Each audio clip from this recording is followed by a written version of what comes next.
we've seen 240,000 tonnes of material removed, which is the equivalent of 290 Olympic-sized swimming pools, the equivalent of about 30,000 elephants, and about 275,000 moderately sized dogs. And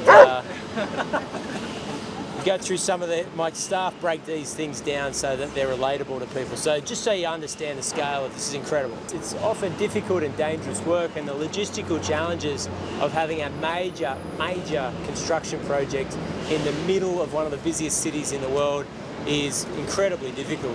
The challenges are completely different to a greenfield site, some of the other metro projects that have been up and running, but the skill and the determination of this team is fantastic, and weaving or winding metro tunnels around other metro tunnels as well as icons like the State Library is not an easy task. I think that this is the kind of change that we need to see in Sydney, and the public transport projects that we're bringing to life in the city will make a major difference to the way Sydney operates. We've seen that with the Sydney and South West Metro, where communities that had previously been separated by toll roads, a harbour, the CBD, as well as the confines, the much needed confines of the Booze Bus and RBT, has meant that different parts of Sydney have now been connected in a way that they never were before. You'll see parts of Sydney now being accessible in minutes, whereas previously it would have taken half an hour.